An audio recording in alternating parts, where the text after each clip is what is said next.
जी नमस्कार, लखनऊ नामा YouTube channel में आप सभी लोगों का स्वागत है। अगर आप चैनल पे पहली बार विजिट कर रहे हैं चैनल को प्लीज़ सब्सक्राइब जरूर करिए, साथ में बेल आइकन दबाए, उससे आपको नोटिफिकेशन आएंगी।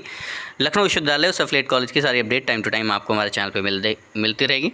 इन शॉर्ट अब मैं आप सभी को बहुत जल्दी से समझाता हूँ। एक तो BNEP जो है उसका चॉइस फिलिंग ओपन हो रहा है आपका 25 और 26 तारीख। 26 के बाद आप चॉइस फिलिंग नहीं कर पाएंगे, चॉइस फिलिंग आपसे छूटी मतलब आपका एडमिशन नहीं होगा मेन कैंपस में, चाहे आपकी रैंक 1 हो, 2 हो, 4 हो, जो भी टॉप में हो, चॉइस फिलिंग मस्ट है।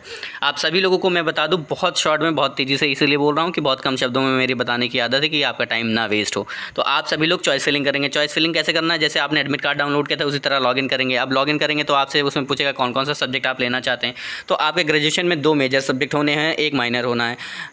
माइनर सब्जेक्ट वो आपके से जो है 2 साल बाद आपके हाथ से चला जाएगा और आपके 2 सब्जेक्ट रह जाएंगे, है ना। तो मेजर सब्जेक्ट आपने लेना है अच्छे से। और मैं आप सभी लोगों को एक सजेशन दूंगा, क्योंकि मेरा भी ग्रेजुएशन जो है वो BA से हुआ है, फिर मैंने MA किया है, करंटली PhD कर रहा हूँ।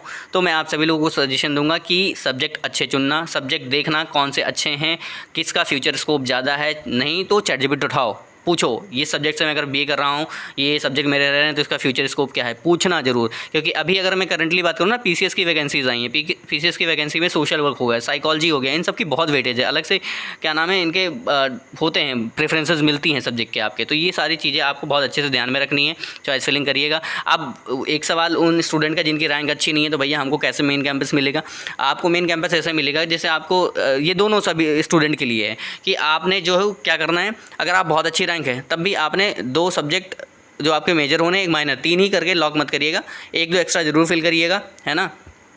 और उसके बाद जिनके रैंक अच्छी नहीं है उनको क्या करना है, मेजर में कम से कम 8 से 10 सब्जेक्ट डाल देने हैं आपने, माइनर में कम से 6-7 सब्जेक्ट डाल देने। बहुत ज़्यादा ख़राब है तो मेजर में आपने डाल देना 10-12 सब्जेक्ट डाल देने, माइनर में आपने 8-9 सब्जेक्ट डाल देने। इस तरीके से अगर आप डालेंगे तो आपको मेन कैंपस मिल जाएगा।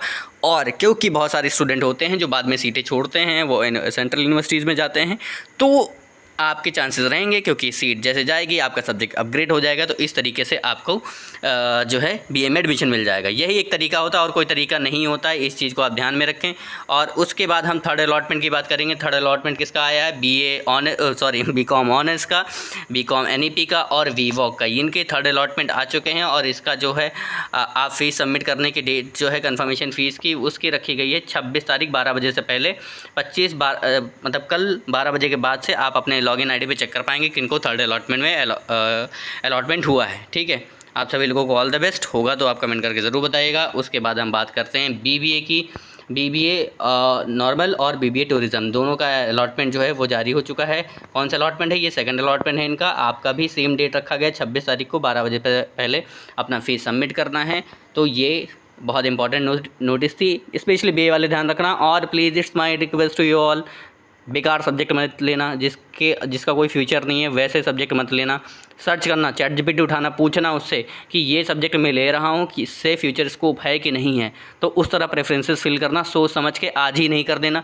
आराम से रफ में लिख लो, कल करना। ठीक है, आप सभी लोगों को all the best. Thank you so much.